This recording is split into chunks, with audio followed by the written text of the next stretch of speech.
Hello and welcome to Teach Online TV. My name is Tyler Basu, and today I am joined by a very special guest, Mimi G, who is a fashion, lifestyle, and DIY blogger at mimigstyle.com, an award-winning blogger actually. She also has a very popular YouTube channel, hundreds of thousands of followers on social media, and a very successful online course called the Sew It Academy, where she teaches people how to improve their sewing skills, I guess. So Mimi, thank you so much for taking the time to do the interview today. I'm excited to learn more about your journey.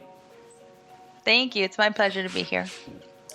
Now, I know I gave away just a little bit about who you are there, but can you take a moment to tell us how you got into teaching online specifically? Because you started offline, I guess you could say, right? And so at what point did you decide to start sharing your knowledge and moving parts of your business on the internet?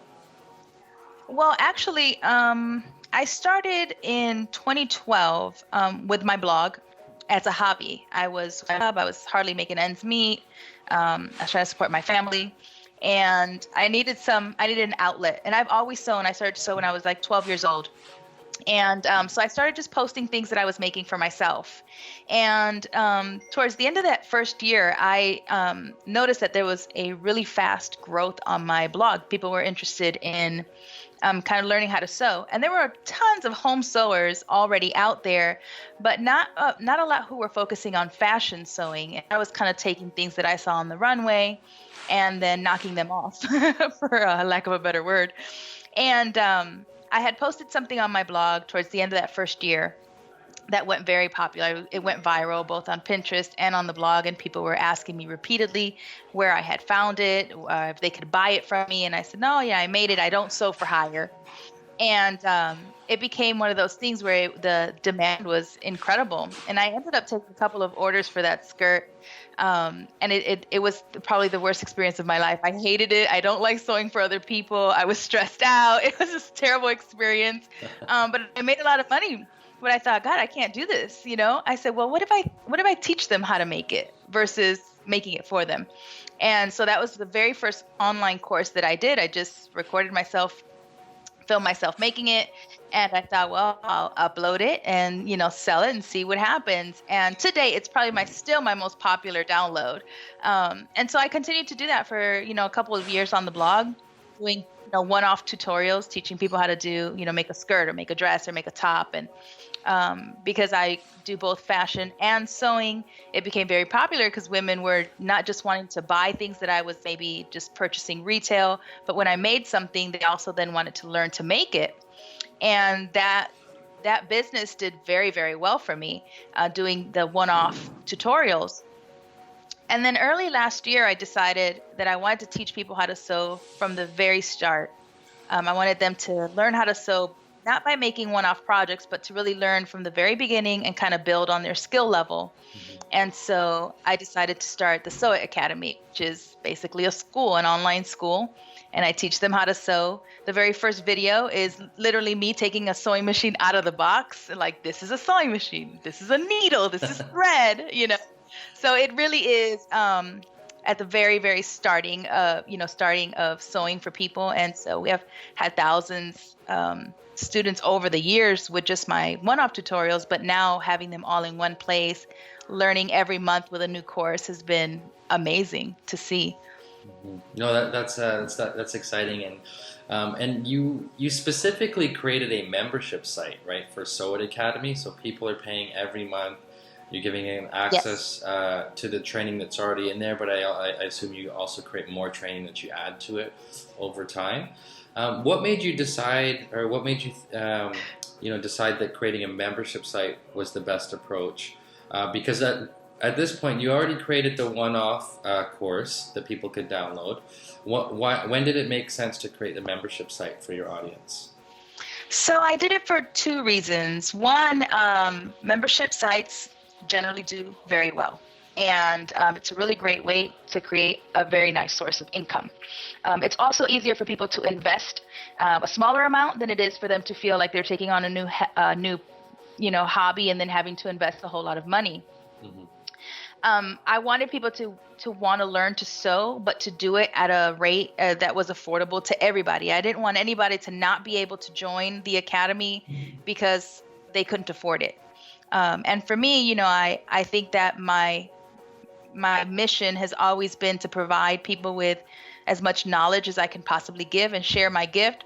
And then money just happens to come along with that and in a very organic way. And so I'm blessed that I think when people do what they love to do first and worry about the money after, it kind of all ends up meeting up with each other. And so I made it affordable for everybody and thought, well, if I'm going to do something on a continuing basis, I want to do it so that people can join, do as much as they want, leave whenever they want to, stay with me as long as they want to. And so far it's been great. I mean, they're enjoying it. I get to do a new class every month that builds on something, from the past. I feel like I'm teaching more versus then, oh, here's how to make a skirt. I'm really giving them a foundation and then something to build on. Okay, that makes sense.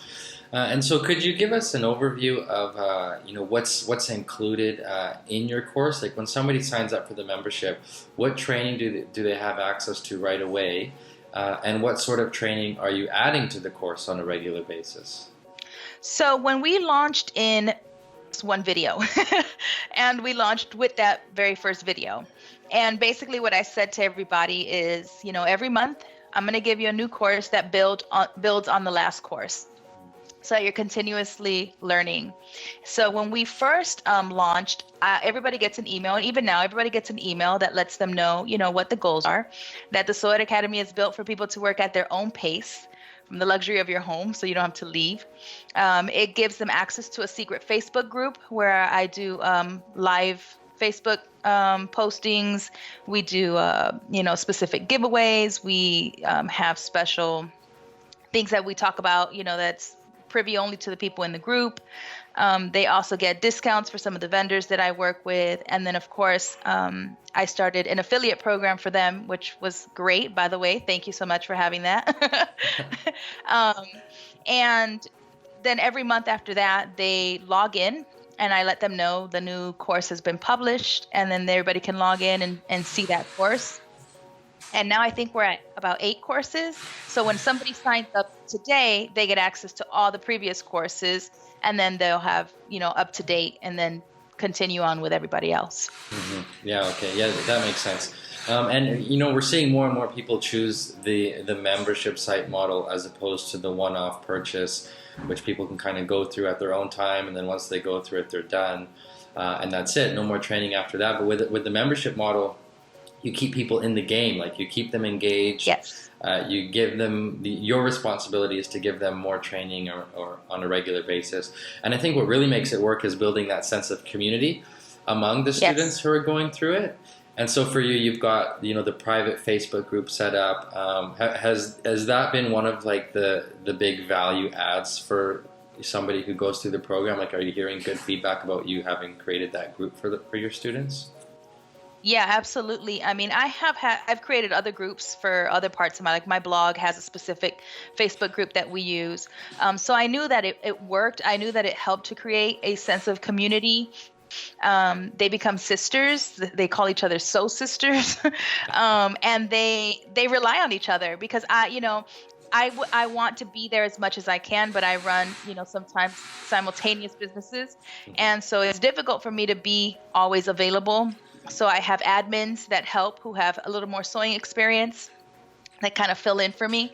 And then because everyone who starts the Sew It Academy starts at different levels, they can help each other along the way, so they, if somebody has a question and I can't get to it, they can post it in the group and then other people help them along. Or if someone has had trouble in the same area that they might be having trouble in, it helps. It's also useful because everyone has started at different times. So somebody who might have just joined yesterday can, come in and say, hey, I'm having trouble with course 1 or something in course 2.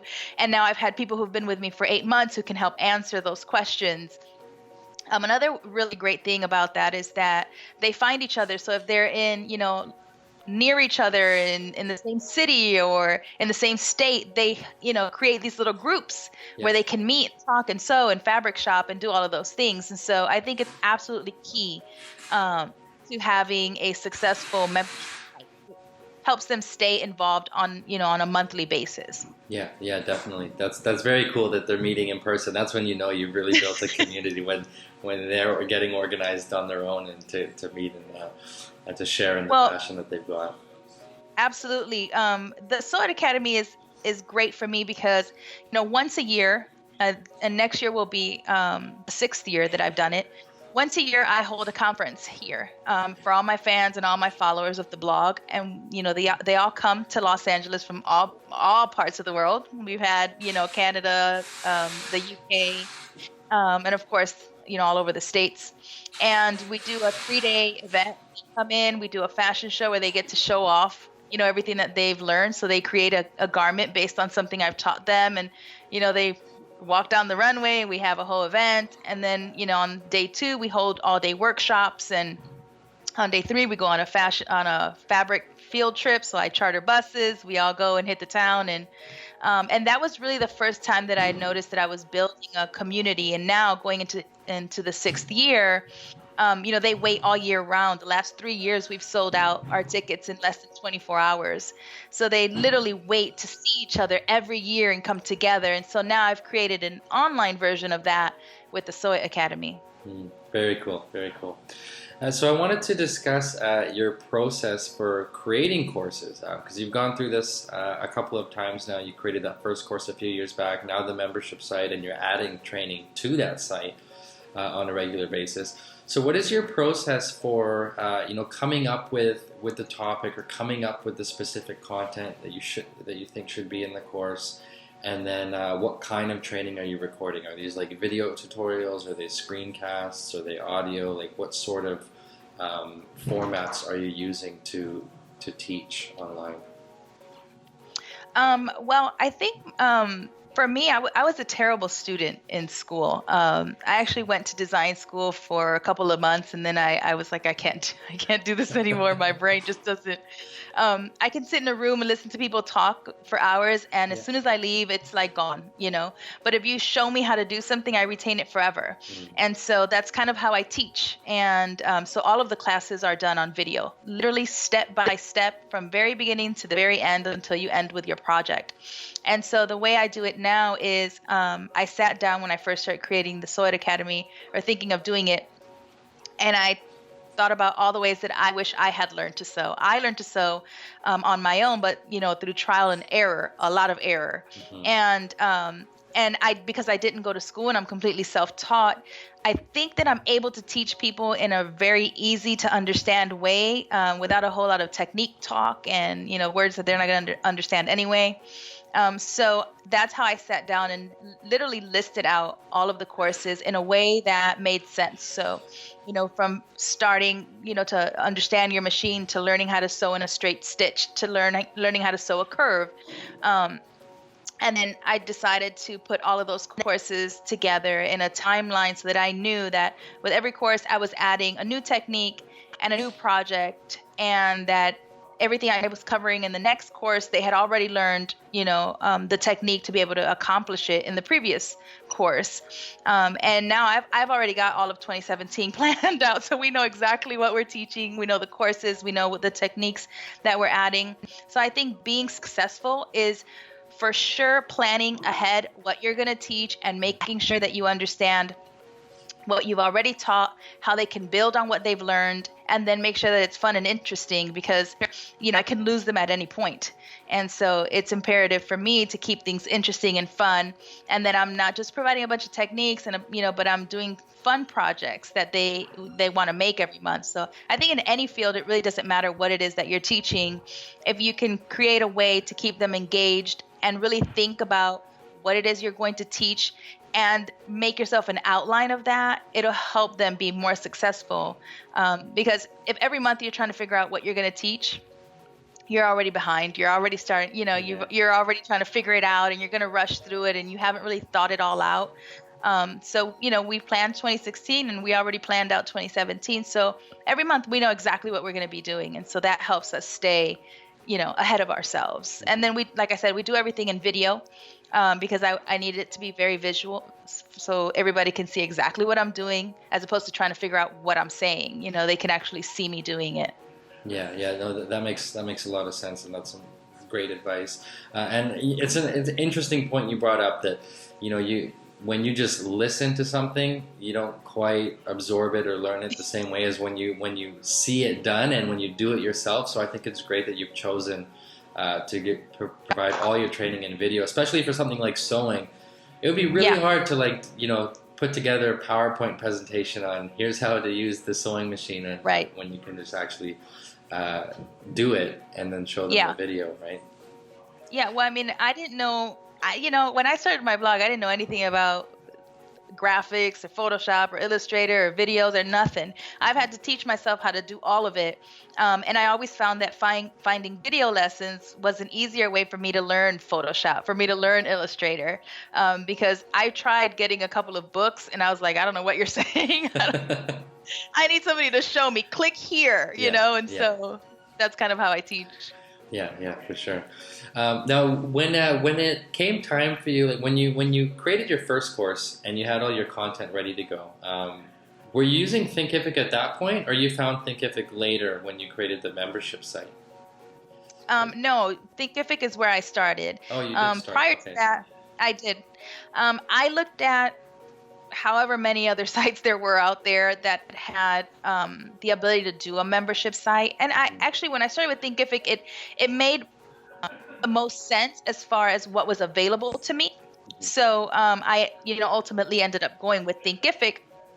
And it provided basically everything I needed. It provided a way for me to do the courses, a one-off if I wanted to, and then the bundles that came into play.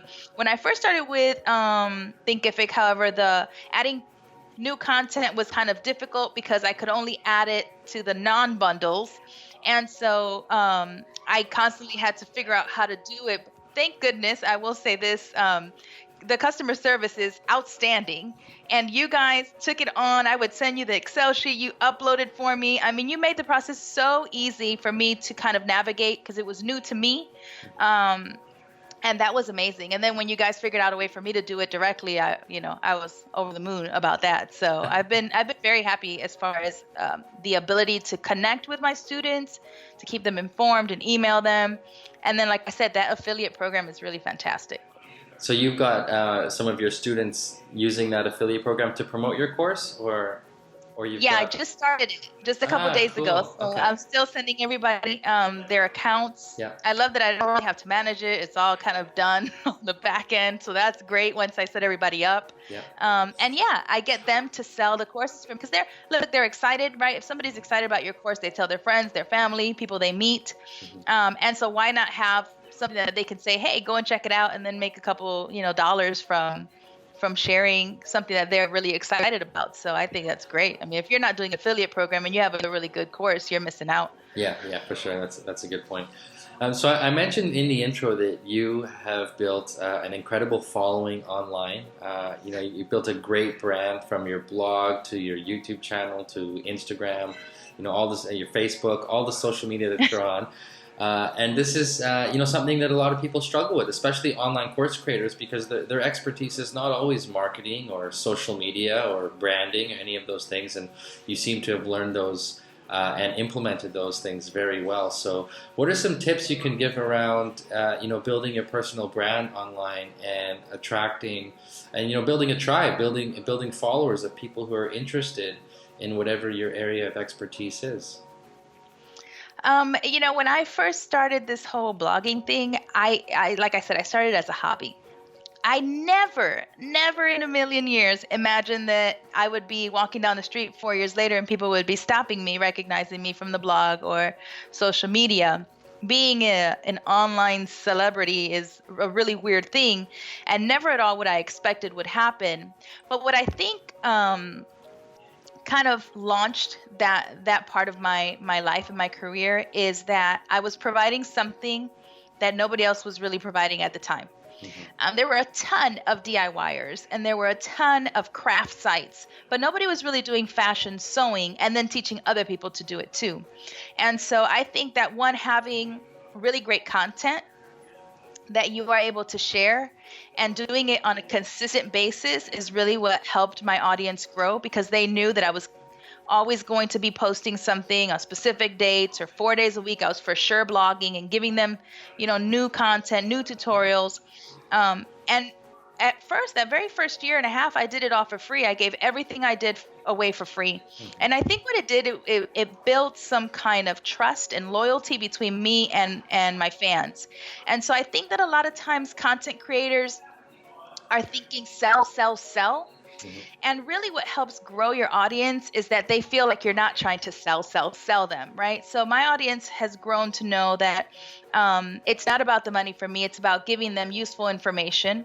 And so if you could get those things to start, is to know that you have to create really good and valuable content, do it on a consistent basis, and then give a lot of information away for free.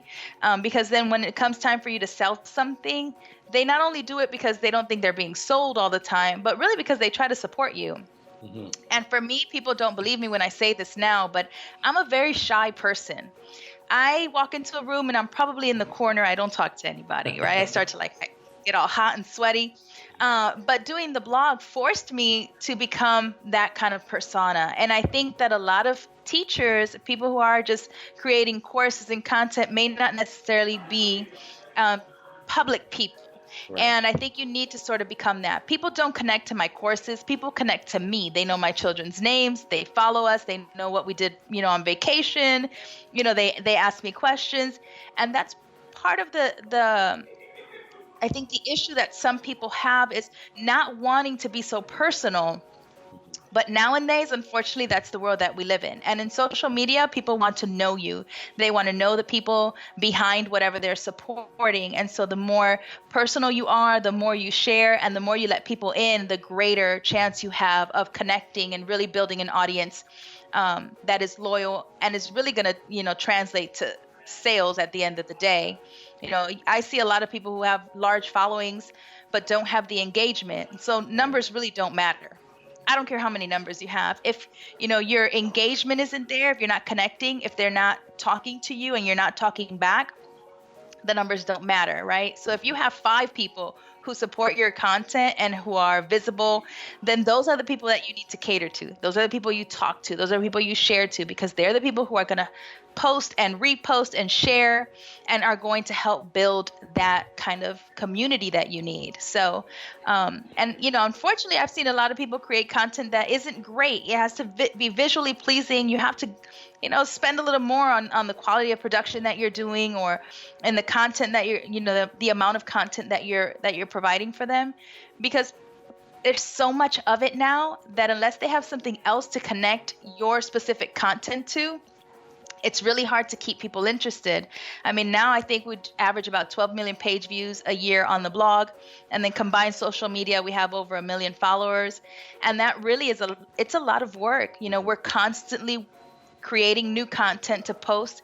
It's all different across the boards. People create something and then they splash it and push through all social networks. And, that's kind of cheating because every network is different. I use Instagram specifically to show people more behind the scenes look of what we're doing. My life, my children, what I ate for lunch. But that is really a huge kind of pull for people. And I think Instagram is probably my most engaged audience, although I have larger numbers in other like Facebook. Instagram is more engaged because it's more personal. They feel closer to me, like I'm more easily reachable than I would be on Facebook, and like on Facebook, it's completely different medium. So why would you use the same content on Instagram that you would on Facebook? You have to reach them differently. Facebook gets shared a lot. Yeah. So people who don't know me are seeing my content. Where on Instagram, it's more people who know me directly, who feel they know me directly. So I use different content, different ways of promoting and marketing on those different social sites. No, that's great advice. What would you say has been the biggest challenge with, consistently putting some great content across all these different channels, from your blog to your social media, and doing it for such an extended period of time? What are some of the potential roadblocks that somebody would run into if they try to do that, and how would you help them overcome those roadblocks? I think it's two things for me. One, it's terribly exhausting. And I think that, when it is, and, when I speak, across the country and I talk about building social media, and, how to start a business from nothing and how to turn your hobby into a successful business. And one of the things that I always tell people is that you never realize how much work it's going to be. And the reason that a lot of people unfortunately fail is because they don't realize that it's going to take over your entire life, and that for a certain amount of time, that is going to be everything you need to focus on. And I think with any business, I think the very first misconception is that you start a business for yourself so that you don't have to work as hard. But actually, I work more now than I ever did working for somebody else. And it's not that I'm not working smart. It's just that it's my passion. It's what I love to do. And so I want to do it all the time. Yeah. So I think that that's one of the pitfalls that people should be aware of is it's going to take a lot of work. Sometimes I come in as soon as the kids go to school, and then, we're here till 6, 7 o'clock. I go home, I make dinner, and I get right back on my computer because I have content due, or I have brands that I'm creating content for, a sponsorship that I'm working on. And so, you have to be able to schedule yourself, which is my second thing. I schedule everything. And I mean, like, if I'm going to go get a nail appointment, I schedule it. If I need time to stop and read a book because I'm behind, I schedule it. I schedule everything, including content. So I'm always thinking about what I'm going to create, what I need to create it, and then I schedule it so that I know, sort of like magazines use editorial calendars. I use the same thing. And I schedule out the content that I want to create so that I'm never kind of behind, Yeah. And I think those two things are really things that people should be aware of. One, how much time it's going to take, and also that you need to schedule everything you're going to be doing so you can stay up to date. Yep. Which tools are you using to stay on top of everything, from when you have to create content to your course, for your blog, for social media, for your calendar? Do you have some go-to tools that help you keep everything together? Yeah, so I'm totally old school. Like, I have everything on my computer for sure, but I literally write everything down. I have Okay. literally a daily to-do list, and I Yeah. check it off as I go. Yeah. And even though it's on my phone, it's on my computer. For some reason, writing things down helps me to remember it. So I always have paper. I always have a scheduler. Online, I use CoSchedule. I don't know if you've heard about it, but it's CoSchedule.com. Okay. I use it to schedule my blog posts, my Facebook postings, my Instagram, my Pinterest. I use it for everything. And my assistant will go in, I give her all the content, we schedule it every day. And then not only that, but then we schedule it however many times it's going to post. Right. So one of the things I talk about in the classes that I teach is people will sometimes post their content just once a day, like once on Instagram, once on Facebook, once on Twitter. Well, the chances of your entire audience, or even the people who follow you, seeing that at one time that you post is like that big, right? Mm-hmm. So we post throughout the entire day. So like on Twitter, I might tweet that I did a blog post today, or that I'm having a sale on the Sew It Academy courses, and I'll have that go out at least 24 times a day. Okay. I change out whatever I'm going to say, because Twitter doesn't let you repost the same thing. And I have it go out all the time. Now, unless you're on Twitter 24 hours a day, chances are you're probably going to see it once, maybe twice, but you're going to see it. Right. On Instagram, I hate when people post the same image promoting something, and then you just see 2 rows of the same thing. Mm-hmm. So I post, and then I delete and I repeat. So post, delete, and repeat. And so, every 2 hours or so, if I'm doing a sale, I'm promoting a new course, I will post it, I let people see it, and then I delete it and I repost it, let people see it. And I do that all day long, because you have to keep yourself visible to people, and doing it just once a day just doesn't cut it anymore. So CoSchedule is really helpful to me because it helps me stay on track. And then, of course, I have my schedule, my assistant has her schedule, and No, that's great. Yeah, we've been looking at CoSchedule, and we're thinking of making the switch, because up until this point we've been using Trello for content calendars, and then different tools for scheduling social media, like Hootsuite, Mm-hmm. and a few others for different platforms. But it seems like CoSchedule works for all the platforms, because you've connected your CoSchedule to all of your social media, right? I do, yeah. I post to Twitter, I post to Facebook. It handles my WordPress blog because I'm on WordPress. And so that makes it so much easier because I don't have to worry about, and then I can set it up so that it posts to individual groups on my Facebook. So that's Very super cool. helpful. Mm-hmm. Very cool. So I've just got a couple more questions for you, and then we'll wrap up. And Sure. you're sharing so much great advice. I really appreciate this. I'm having a good time here. When it comes to marketing your courses, because you spent a lot of time, before you promoted anything to your audience, before you asked them to buy anything, you spent so much time giving, giving, giving, and I think that's really great that you did that. And it just goes to show that building an audience doesn't happen overnight, especially not an engaged audience or a loyal audience, and one that you've given so much value to that they want to repay you in some way. But when it did come time for you to launch your membership site, what were some of the the main ways that you then promoted that membership site to your audience, and what worked best for you? So one of the things that I did was I did a soft launch. Well, actually, the very first thing I did was send out feelers, right? So I went into my groups and I said, hey, I'm thinking of starting this course or this academy. What would you like to see? What would you like to learn? How would you like to learn it? And they really fed me everything I needed to know. I think that's one of the things that most people don't do is, send out feelers, ask the people, even if it's just the 5 people or 10 people or 100 people, ask them what it is that they want to see and what it is that they want you to teach or share. So that was the first step.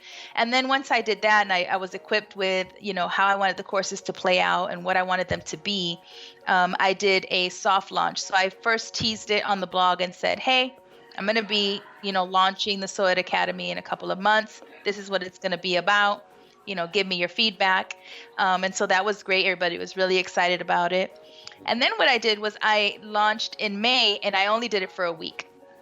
And the reason I did that is because I had a business before, which actually we're relaunching soon, where I sold or manufactured a very limited amount of items. So people were demanding, I don't want to sew, I want to just buy that dress that you made. And so for a little while, I started to manufacture small, orders. So maybe I would take 100 orders. But what I did is I would post and say, the dress is going up for sale. I only have, a certain amount, so you need to order now. And then they would purchase and buy, very quickly because they didn't know what was going to sell out or how long I was going to have it available. Mm-hmm. And then I would shut it down and then that was it. And then the next month I would do the same thing. Hey, I'm only taking orders for a certain amount of time. What I realized was that people need to get in right now, right? They want to be the first to know, the first to see, the first to buy. So with the Sew It Academy, I sort of did the same thing. I said, I'm only opening registration for a week. Then we're closing it down and I'll let you know when enrollment opens again. Well, that first week people were waiting. And so every day I posted something, we did countdowns. We did live, at the time when we launched, Periscope was very popular. So we did live Periscopes, answered questions, which was really great because people want to know, what is this? You only have, this little tiny box that you post on Facebook or Instagram to really capture people and tell them what it is that you're doing. So doing anything live is great because I was able to explain what it was, answer any questions. And then by the time we launched, we had done something every single day up to that launch date that it just went crazy. I mean, people were just signing up, all day long. That week was great. And then I shut it down. I was like, no more. Yeah. And then people were just waiting. I also did an email campaign like 2 months before we launched. Mm-hmm. And I think people think that because we're in this digital media era that email addresses aren't valuable anymore. It's about social media and that's great, but you don't own any of it, right? Mm-hmm. So if Instagram decides that I pissed them off or wrote something that they don't like or posted something, they can close my account. Now I've lost everybody. Yeah. So email for me is like gold, because that's the way that I really retain my fan base. So I started an email campaign and I said, if you sign up now, you're going to get a special launch day rate. Put in your email so you can get notified so you don't miss out. And we posted that all the time, everywhere that we could.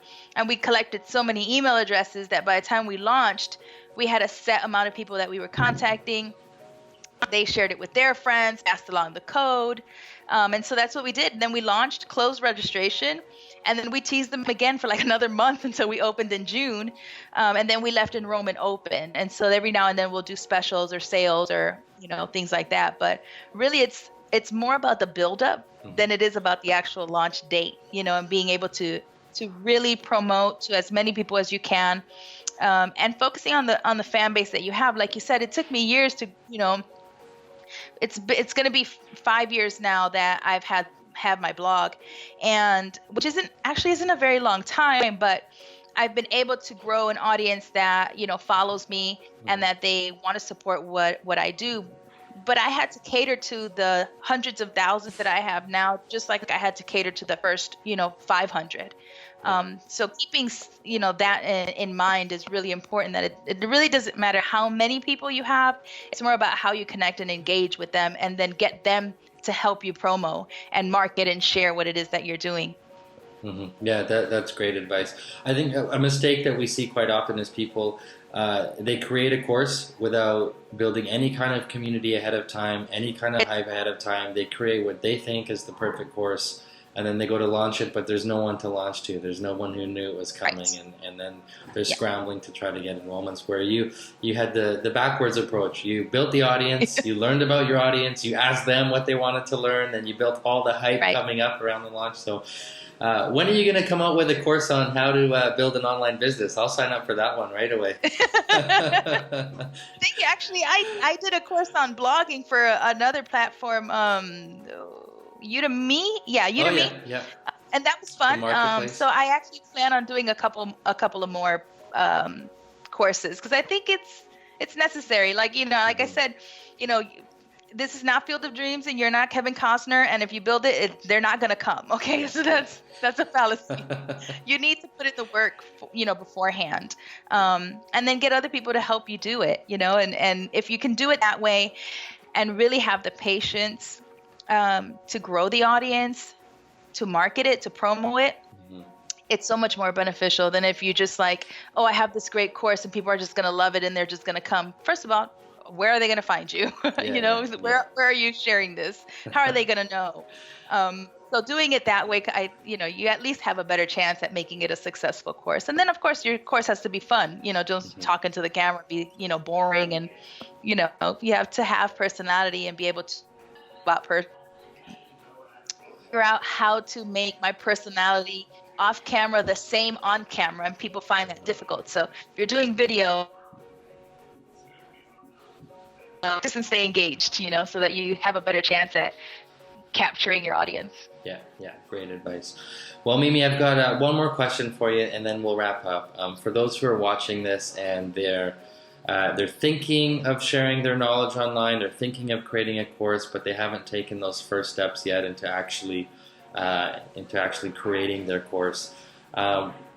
If we could say something to help inspire them to take that first step, and in order to do that, if you could just tell us, how your life has changed, what kind of an impact has sharing your knowledge with other people had on your life and on your business, and what are some of the things that you're enjoying now that you couldn't enjoy before? I think the first thing I would tell people is to just do it. People plan and overplan everything. I have a lot of friends who talk about, oh, I'm going to launch this thing, I'm going to do this, and I'm going to do that. And then they fill their time with thinking of ways that they're going to do it, filling out a bunch of lists and things, and they busy work themselves to death, thinking that as long as I'm continuously thinking and talking about it, I'm really doing something, but you're not doing anything at all. There's planning and there's preparation, but then you have to put that into action. And I think, people are afraid. A lot of times people are afraid to launch a product or a course because they think it's not going to be well received, or they don't want to hear, bad feedback. And it's difficult. When I first started, I remember, I would post something that I had made and thousands of people would say, oh, it's beautiful. You look great. And then one person would say the dress is ugly. And that is the only remark that would stick with me. And so I think that it takes a little bit of courage to put yourself out there as much as you need to be successful at this. So I would say stop over planning and put a plan into action.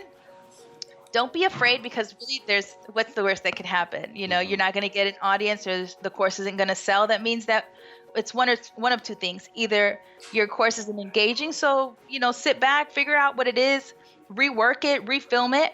Or two, you haven't done the legwork. You haven't built your audience and you're not selling to anybody. So it's not moving.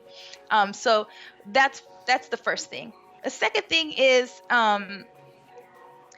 sometimes we have a tendency of sharing ideas that we have with friends, and you'll share something, you'll totally be excited, and then your friend will be like, I don't know, that doesn't make sense. Or do you think that's really gonna, and unfortunately people have like this thing where they're not always so positive, when you share something. So I Right. don't share anything. When I have an idea, I keep it to myself until I've worked it out. Okay. Now I'm to a point where if I share something with friends or family and they're like, I don't understand. I'm like, yeah, well, I do. So I'm good. Let's go. Yeah, yeah. But that took time for me to get there. So I think, keep it to yourself, work on it, get it work. Don't let other people deter you from doing something that you really want to do or that you really believe in. Most of the successful people in the world, other people thought they were nuts, you know, but they believed in what they were doing, and they could see that, the end of the road. So stop being fearful, stop over planning, and really just take action and do the legwork. My life has completely changed. Just 5 years ago when I started my blog, I was, working a 9-to-5 job, and I was having a really hard time making ends meet. I was kind of in this place where I was sad and depressed, and trying to figure out a way to, keep feeding my family. And now I'm in a position where money is the least of my worries. And I couldn't have looked back 4 years ago and thought that was going to happen to me. So, aside from being in a really financially secure place in my life, I'm happy. I'm happy. And, when I started the blog, it seemed like, to some people, it could have seemed like a superficial thing. I was always talking about clothes and shoes and bags. But really what I started to see was when people started emailing me and saying, I've lost my job. I'm getting divorced. I've had people email me and say they're thinking about suicide, and they're, homeless, and all of these things, all ended, with the same message. Somehow you've inspired me. Somehow you've motivated me. Somehow I come to your blog and you look like the girl next door, and I feel connected to you, and thank you. And that's when I realized that my blog was so much more than just about fashion, able to encourage and empower women, and some men who have started learning to sew from me all over the world. And, I think people look at me and assume that I have, I've had this really great life, but, I'm a teen runaway. I ran away when I was 15, and I never went back home. I've been homeless twice in Los Angeles, once with my daughter. I come from a background of sexual abuse and physical abuse. And it's important for me to share with people that it's really not about where you start, but how you end, and that your circumstances have absolutely nothing to do with your ability to come and grow beyond that. And so if I could be a testament to that, I try and do it as many times as I possibly can. And sharing my story or any business information that I have, I try to do so freely as often as I can. Wow. You are incredible. You're amazing. Can I drop a mic right now? Is there a way I can? There's no way. We're wearing headsets. We can't drop the mic, but the proverbial mic drop just happened. You've shared so much great advice, and I really appreciate you taking the time to do this. If any of our audience wants to learn more about you, get in touch with you, learn more about your course. If they're into sewing, mimigstyle.com is your home base online, correct? Yes, that's true. Yes. Okay, cool. So we will we'll link to that below the video, and we'll make sure we encourage people to come in and check you out. This has been a pleasure. Thank you so much, Mimi, and I wish you all the best. Thank you, Tyler. Bye-bye.